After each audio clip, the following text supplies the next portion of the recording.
wanted to start first, obviously, because we know you're a huge baseball fan. I just wanted to ask, how did you get started with being such a huge Orioles fan? What was the story like with that? Well, the Orioles came back to Baltimore in 1954. I was 4 years old. My father's business, insurance business, purchased, I think, 2 season tickets in Section 38 on the first base side. And I didn't go to many games. I don't really remember how many games I went to as a 4-year-old, but occasionally I would go, I'm sure. And then not long thereafter, I started keeping score. And my grandparents would spend their winters in Florida, in St. Petersburg, which is where the Yankees trained at that time. They had not yet been bought by, as Reggie Jackson once said, a shipbuilder from Tampa, Steinbrenner. So they were training in St. Petersburg. They became friendly with the Yankees second baseman at the time, Jerry Coleman, and told them they had a precocious 8-year-old grandson who kept score.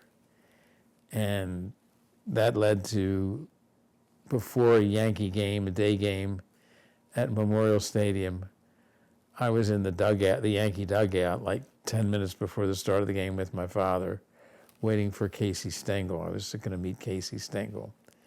And Casey walks in, no handlers or anything, he just walks into the dugout.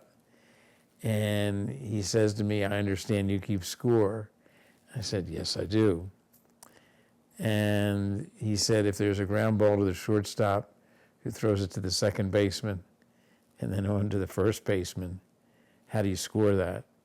And without any embellishment or no wisecracking, like, "Oh, that's easy," I simply said, 6 to 4 to 3. And Casey said, "You're better than our scorekeeper." So I've been keeping score ever since. And in fact, David Rubenstein, whom I went to City College with, and in our day, if you wanted to go see Willie Mays play, you had to go out of town because there was no interleague play until maybe a decade ago.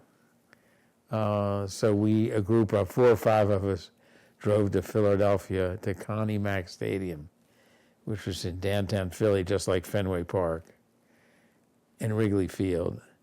And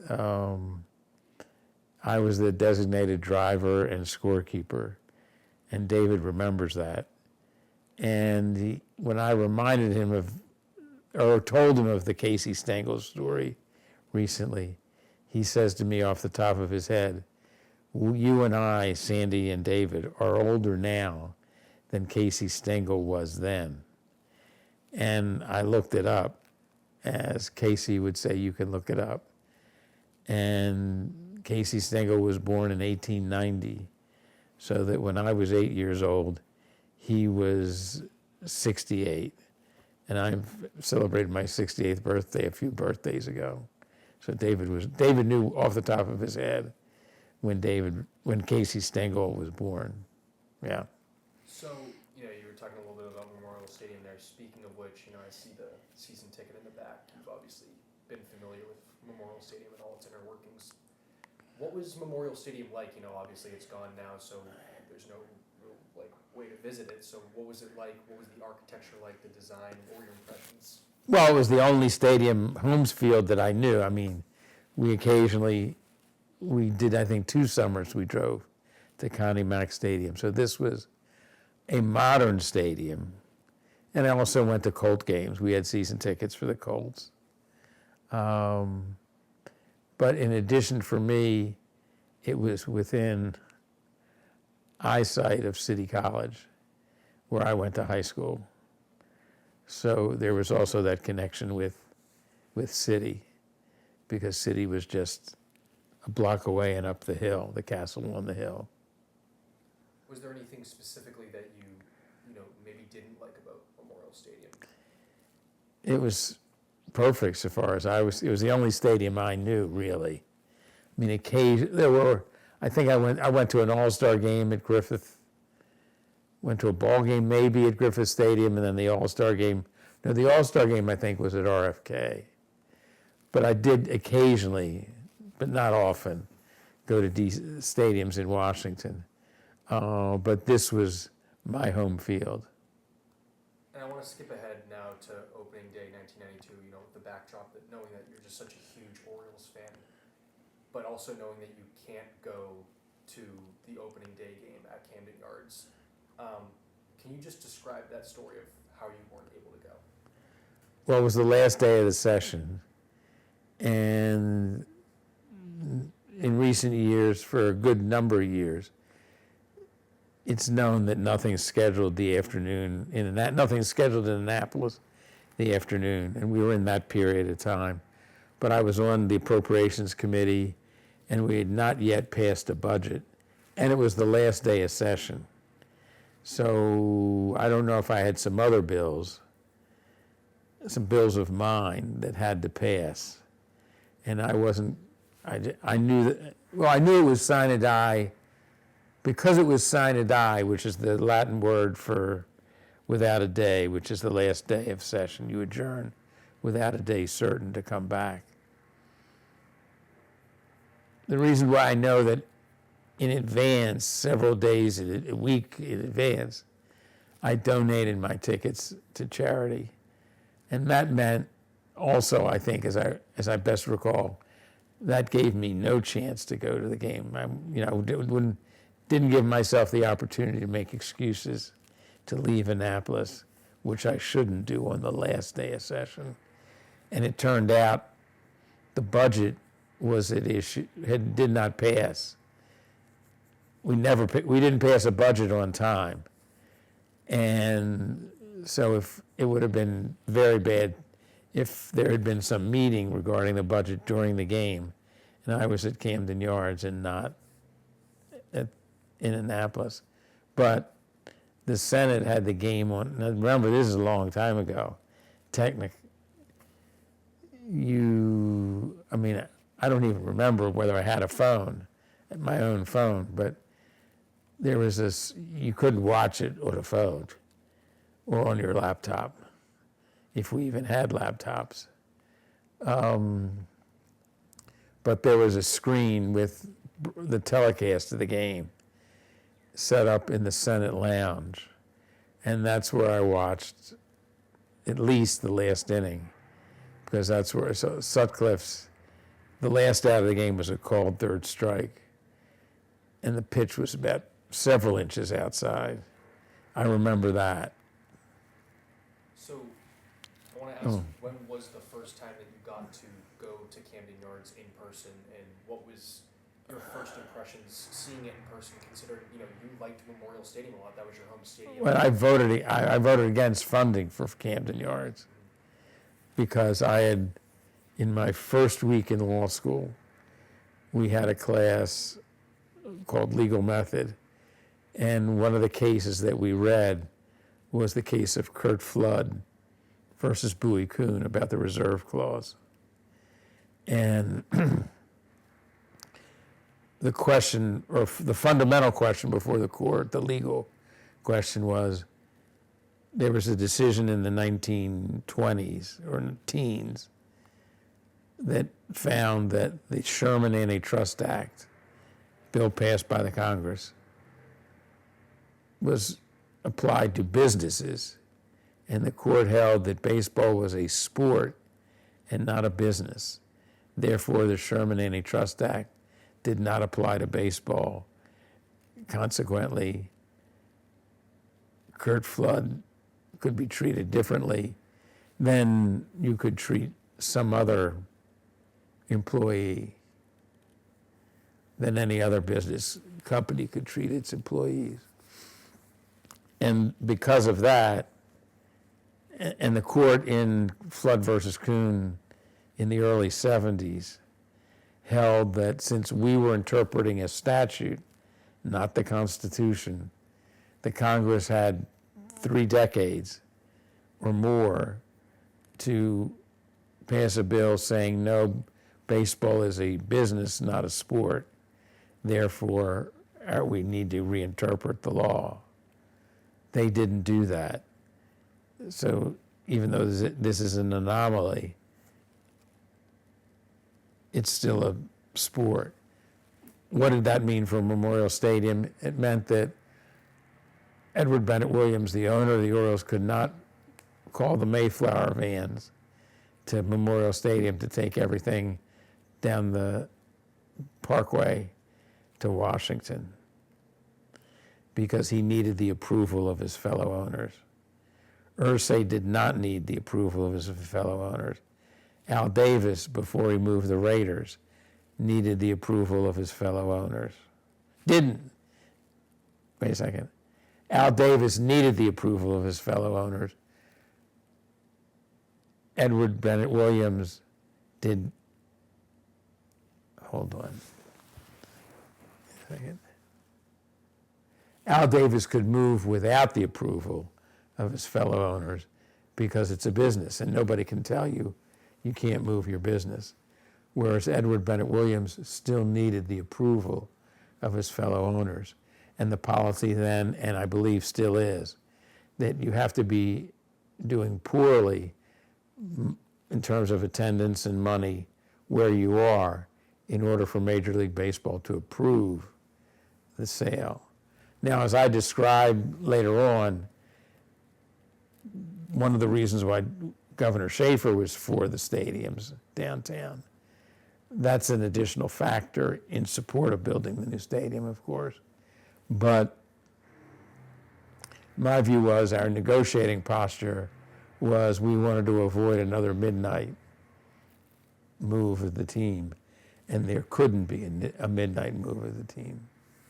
I guess so. What I'm trying to get at is the first time that you saw Camp Yeah. Davis, what was your like impression of the way it looked, the design, the construction? Well, I was aware that this was designed for baseball, that they had made a fundamental decision in designing the stadium that it would not be like the circles that Pittsburgh and Cincinnati, all those stadiums that had been built since Memorial Stadium, let's say, that they had decided that it's more expensive, obviously, but it was ideal to build a stadium that met the diamond instead of the rectangle of a football field. So I was aware of that. And it was like anything else that's new, it was fresh and so on. I forget if we won, but I know we were playing Cleveland, obviously, because we played them in the first game. But I came into it with this bias that I had voted against it. So I wasn't going to be, isn't this so wonderful? And I still had my seats were basically not the same location as at Memorial Stadium. That's another story, but my view of the game was the same. So it wasn't different in that sense.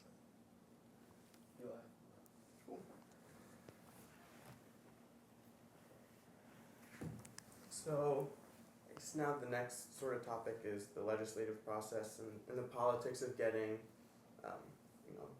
Camden Yards into a reality. Can you sort of describe the nature of the legislative discussions or votes surrounding the approval of Camden Yards? As I recall,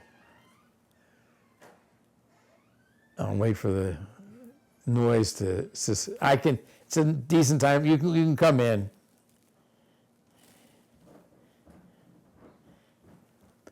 My best recollection is the bill was dead.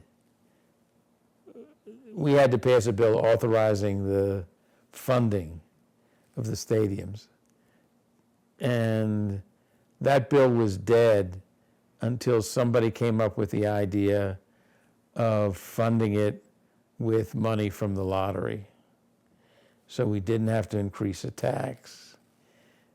You were paying for it only if you played the lottery. And we've done that several times since. Part of the packaging of we had to pass a constitutional amendment to authorize slot machines. And that bill says that the money from slots must go to education or certain. It doesn't go into the general fund. So as I recall, it was that decision that, without that decision, the bill was dead. It also was very much this is a Baltimore area thing, so if we're going to make this significant expenditure in Baltimore, we have to do something in the DC suburbs. I forget what we did, but it became, which is often the case, if this is going to happen to benefit one area, you need something else to benefit another. As someone who knows told me, for the football stadium, which was subsequent, a lot of roads got built in order to finance the new stadium for the Ravens, because that was the trade that members made. I'll vote for this bill if you commit to funding improvements to a road in my district. And when the lottery, I guess because I know that, it was almost a non-negotiable, right, that there wasn't going to be taxpayer money towards it for a lot of people. What was the reaction once the lottery idea was proposed? Well, the bill started to move. I mean, we're not imposing this on you. It's the choice, it's people's choice to pay the lottery. So therefore, that made it an easier vote for enough members. And I guess aside from that, establishing the lottery, what were some of the other major hurdles that you recall in terms of? Well, there were people like me who felt that Memorial Stadium was fine, and our negotiating posture was not what it should have been, because Williams couldn't move the team in the middle of the night, and we just assumed that was the alternative we were facing, and that he was the second coming of Bob Irsay. And you hadn't seen, part of the whole, the warehouse, which makes it so distinctive, and that was a debate as to whether the warehouse should stay or come down. And in the abstract, it's difficult to see how distinctive that would make the facility, the whole facility. In fact, there was the then leading sports columnist in town, John Stedman, had a crusade, if you will, about, it should remain, that the warehouse should go. And that was, I think, the atmosphere in which the decision, but I once had a lunch with Governor Schaefer, and I said to him first, 3 of the most significant examples of urban architecture in America in the 20th century, last quarter of the 20th century, were under your watch, your responsibility. The stadiums, Harbor Place, and replacing the high-rise public housing with 1 or 2 story buildings.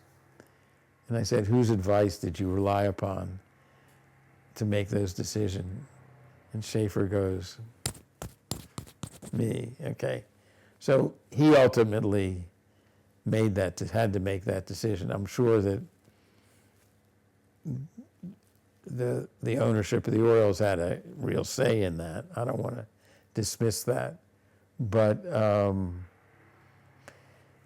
that was far from a given. I think originally the thinking was that would be torn down. And somewhere in the house, I think I do have a picture that somebody else took a photo. May have been a friend of mine, Louis Burney, of, and it could have been Albert Bell at bat because we were playing the Indians. And that's a bit ironic since he eventually played here in the second game, which was my first game because I couldn't go to the first game. Yeah. I guess throughout So I couldn't admit, wow, this is a wonderful place yet. And initially, I had said, I will not set foot on in the boxes upstairs. And I've been there since, but it's a terrible place to watch a game because everybody is talking and socializing and so on. And you have to go down into the seats and sit there and watch the game. All the tendency is to be somewhere else and talk with people and chat instead of, I can assure you that no one else is keeping score like I am up in those seats. So initially you weren't all that optimistic about it, it sounds like, right? Well, for me, it wasn't Memorial Stadium, and we didn't need to do this the way we did. Mm-hmm. Yeah. And when did, if at all, your opinions start shifting some? Well, I realized we weren't going back Mm-hmm. to Memorial Stadium. And realized that the All-Star game, which was the third year or the second year, I guess Major League Baseball wanted to make sure the stadium worked or whatever before they awarded the game to Baltimore.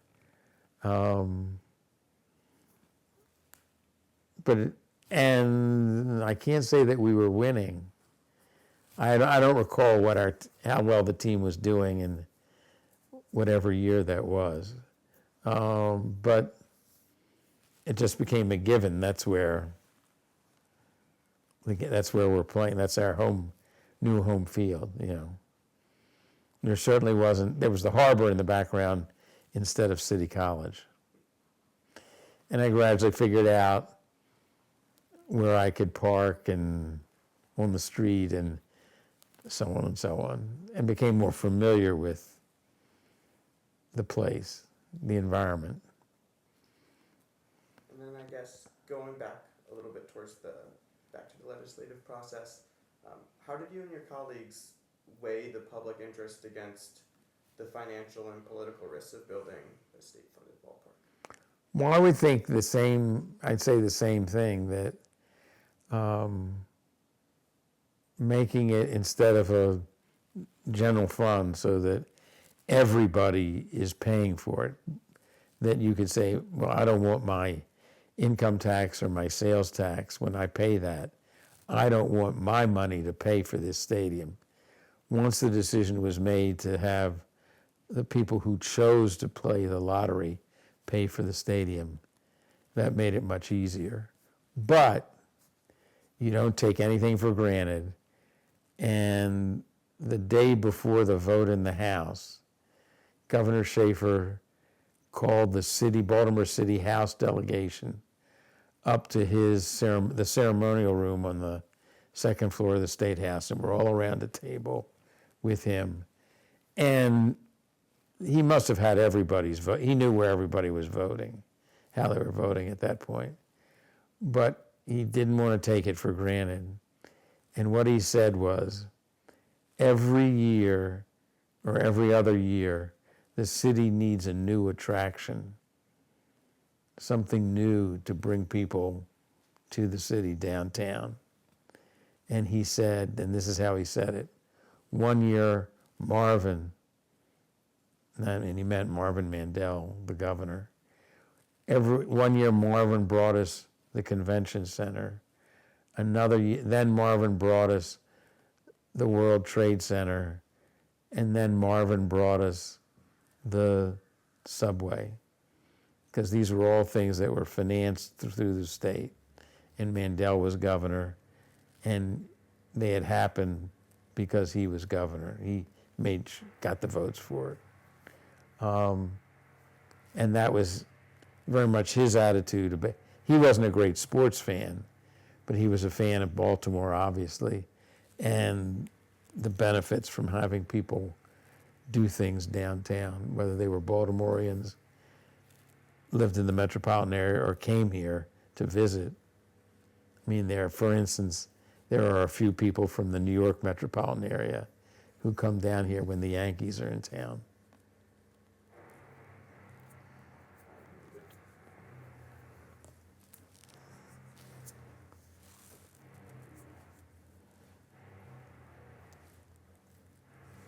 So I just wanted to dive in a little bit more on, the community impact that the stadium or the ballpark had.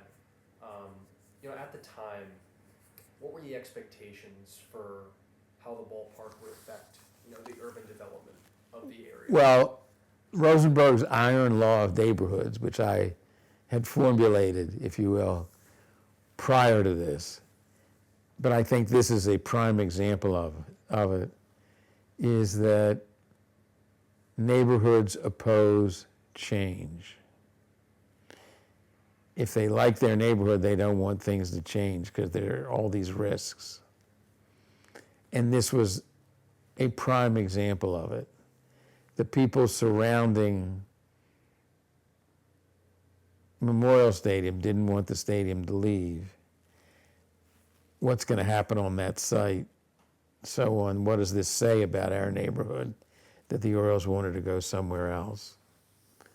And the people where in the neighborhoods near the city, near the stadiums, they didn't want it to come.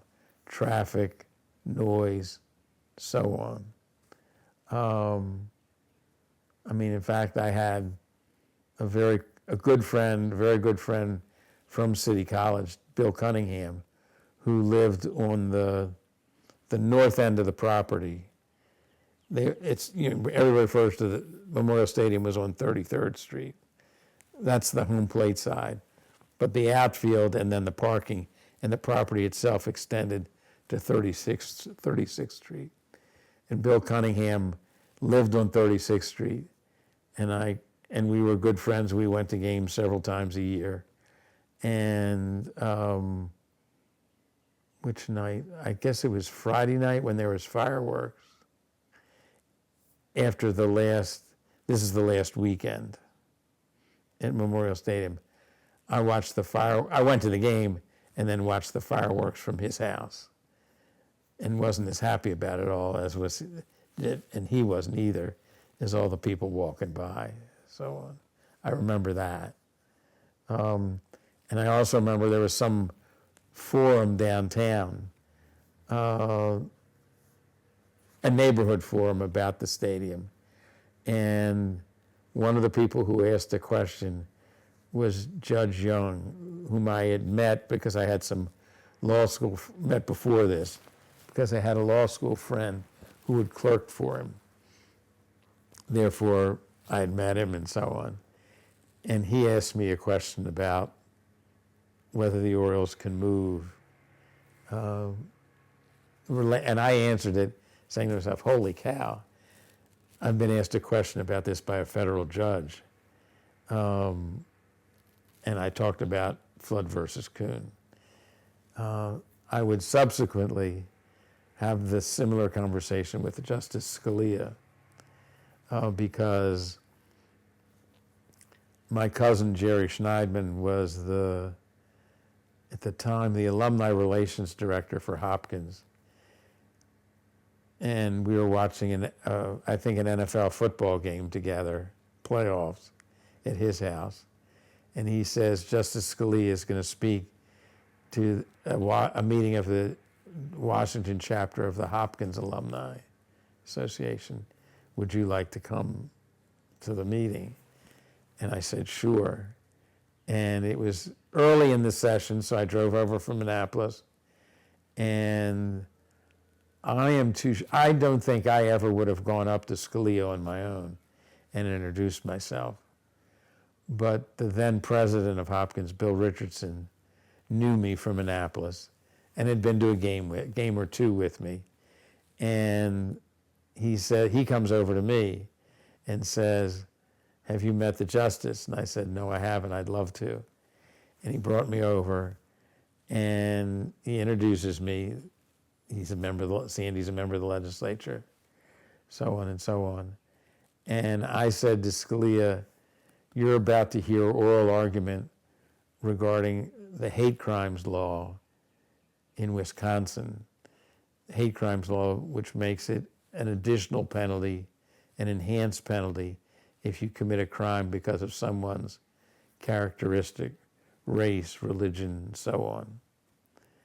And he said, certainly call my office in the morning. And then Richardson says, Sandy says to Scalia, have you been to the new ballpark? This was the winter after it had opened. It had been open for 1 year. And he says, have you been to the new ballpark? Sandy has wonderful seats. And Scalia says, no, I haven't. And I said, would you like to come to a game with me? And he says, yes, that's a trade, because he was offering me seats for the court. So at the very first game, I said to him, I explained why I had not voted for it. And I said, well, what's the Latin name for the theory the court used to say we interpreted the statute, we're not going to disturb our interpretation of the statute. That's up to the Congress to change the law by passing a bill. And he says, I don't believe in that theory. And then about 10 seconds later, as if he smelled something bad, he turns around and he says, well, I guess you could call that acquiescence, that the Congress had acquiesced in our decision by not changing the law. So, what was your question? So I guess you kind of got at a little bit right there, a story from someone at Memorial Stadium, what they thought about, Memorial Stadium going down, about how people in the Memorial Stadium area wanted the stadium to stay, but people in the Camden Yards area might have not wanted it to get built. Do you have any specific stories? Do you remember specific people, talking to you about how the new Camden Yards development would affect their neighborhoods in an urban development? Well, they were concerned there would be crowds, there would be noise, parking.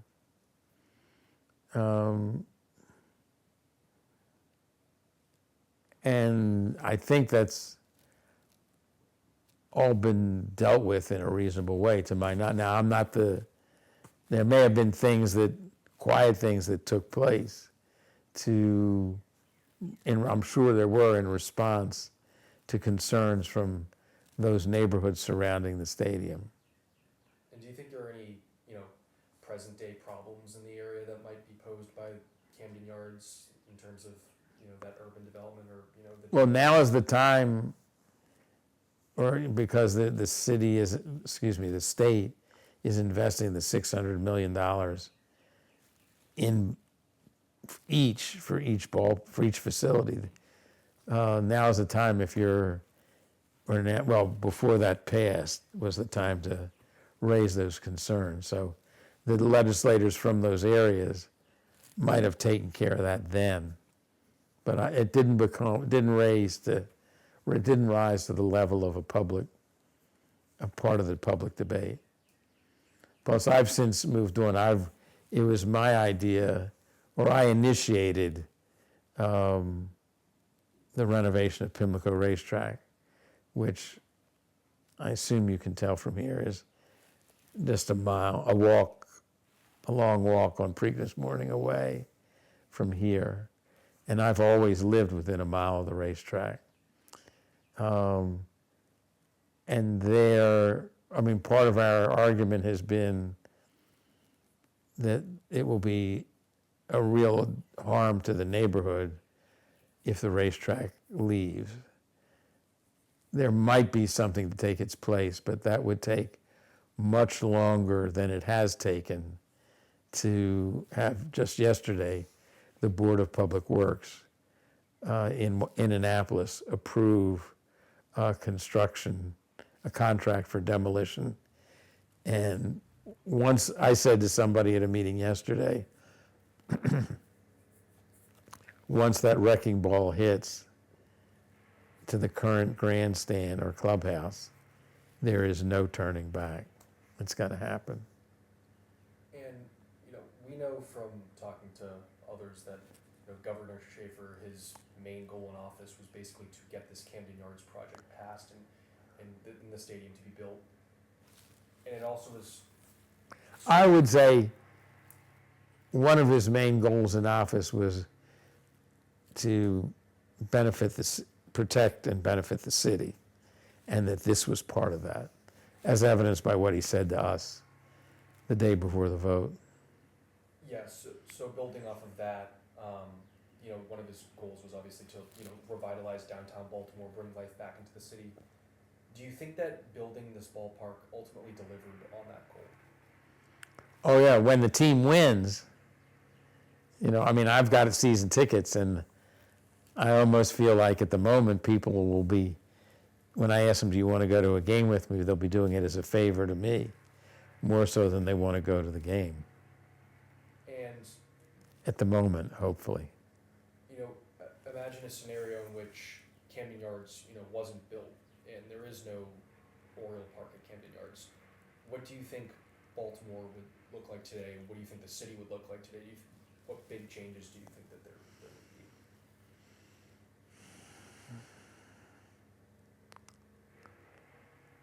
Well, I'm sure Schaefer would have come up with some other attraction. I'd be pure speculation on my part, what it would be, but I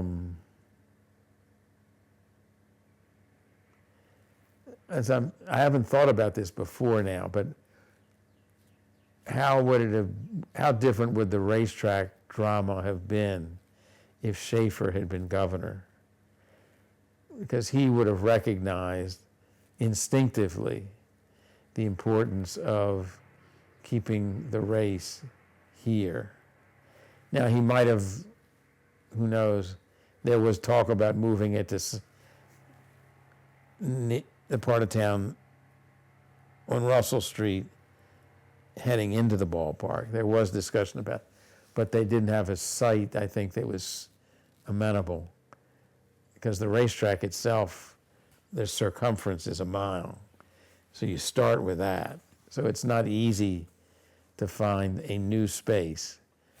But, and look, the governor yesterday at the Board of Public Works was a forceful advocate from what I read, about the racetrack. And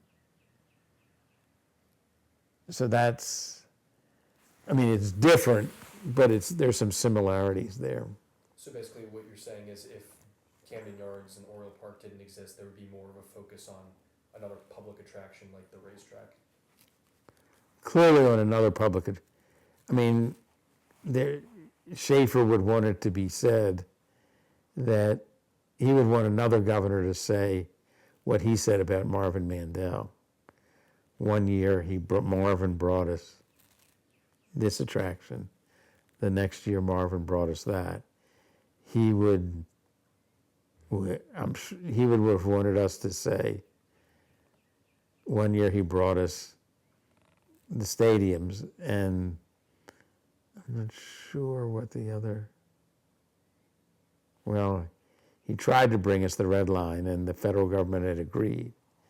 And then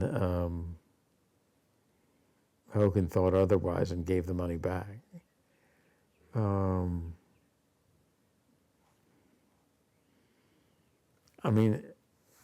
It was Schaefer who was the dreamer, the idea guy. So I can't think of something off the top of my head, but but he was the governor when we authorized the building of the football stadium. And what do you think made Schaefer so, passionate about the city, about the ballpark, about the team? Like, What sort of fueled this fire? Well, he was a native. He had risen through the ranks, member of the city council president, mayor, governor, comptroller. And he just, in his heart, felt that you need to do, that the downtown was, and he didn't do just the downtown, that's what got all the public and press attention. He spent money elsewhere, significant money elsewhere, but that you needed a new attraction, what he told us. You need a new attraction every year to bring people downtown and all the economic benefit from that.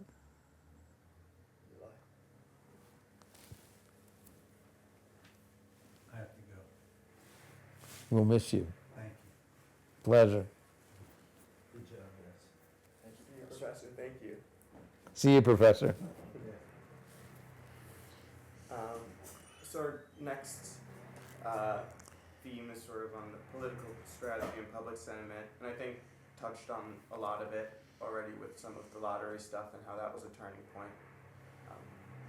But how, if at all, do you think the public was convinced that Camden Yards would be a good investment for the state and city, and do you think that the public needed convincing that that would be the case? Well, my view would be, getting back to the lottery, that I think if you took a survey now, everybody say, oh, it's wonderful. But back then, it was just another building, and it was something people didn't want to pay for, have to pay for.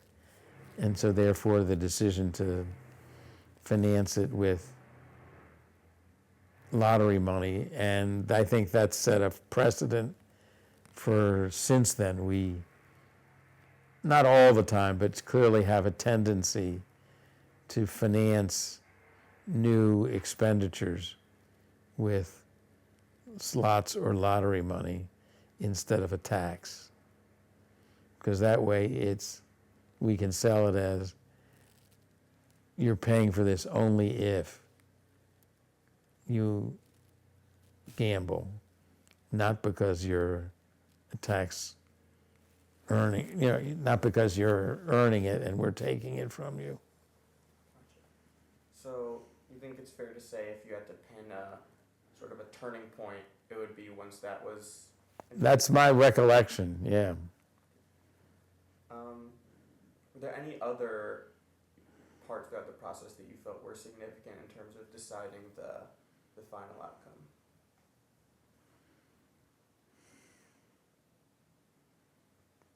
Well, the bill wasn't in my committee, and if you're not in the committee, you're a step removed from the process. Well, I mean, clearly Herb Belgrad was a very credible spokesman for the Stadium Authority. And therefore he was a great salesman, a very effective salesman for the proposal. And looking back, do you think there was a better way to get, legislation passed or make the process for a new stadium easier? Well, this one worked, so I'm not sure.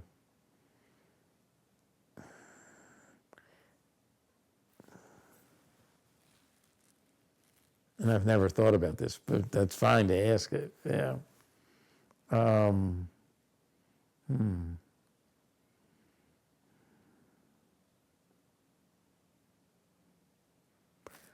I honestly can't think of anything, yeah. I guess then, just from a baseball fan standpoint, when you think of what Camden Yards has done for the Orioles, what sort of comes to mind?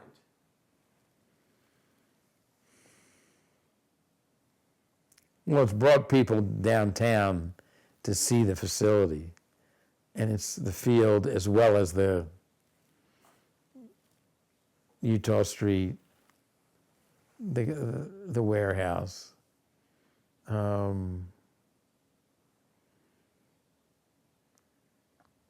Where I always park to the west, so I don't know to what extent people go to the east. Now Harbor Place is being renovated, more than renovated. It's being knocked down. I see the crowds at Pickles Pub because that's the direction in which I walk after the game. The only time I've stopped in Pickles Pub after a game was to see the end of a Ravens game.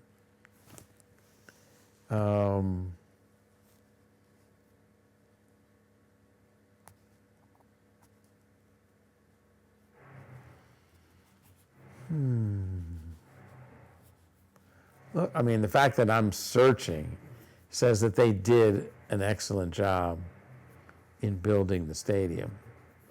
And we're learning now that winning baseball games is not an easy thing. That you can't blame everything on the Angelos family.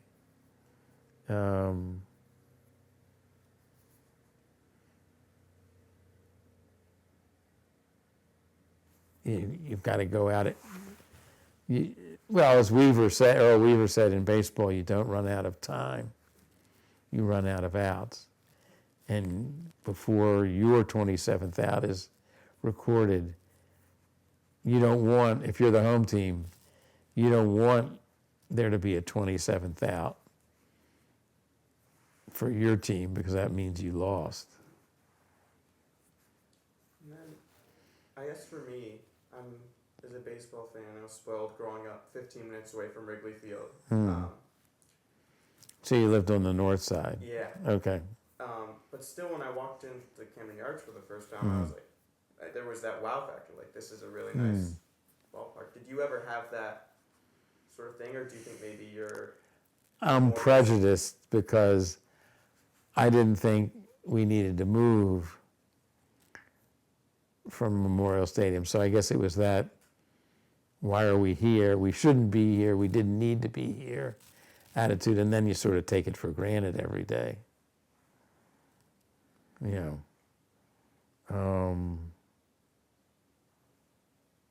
it becomes more a matter of little things like the public address announcer can barely be understood. And why aren't we've got this talent, why aren't we playing better?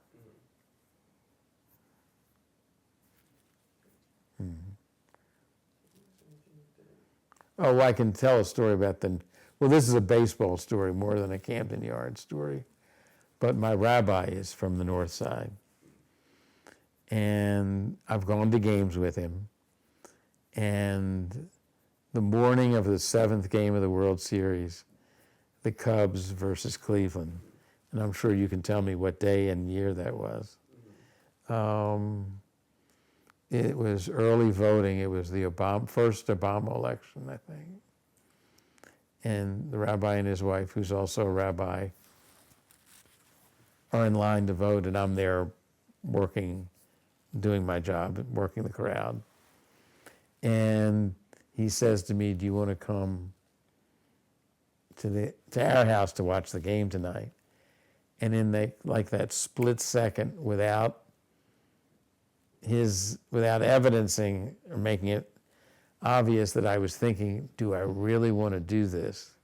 Because there's no way in the world I want to watch the 7th game of the World Series with someone who doesn't understand the game and will be talking and trying to impress me, whatever. And I said, no, he understands the game. It would be fine to go. And I said yes. And it was a long night, as I'm sure you remember. Yeah. There was a rain delay. It went into extra innings. And after the last out, his mother called. And they talked about the game, but they also talked about his late father. And what it would have meant for him to be here. And so it was that wonderful moment. And I've since met his mother and related that whole story to her. The first year I was elected to the legislature is now the last time we've been to the World Series. And this is my 43rd year in the legislature. So it's been a while. Right with everything. I don't think so. Unless there's anything else that you think is important about the Camden Yards process that we didn't mention yet.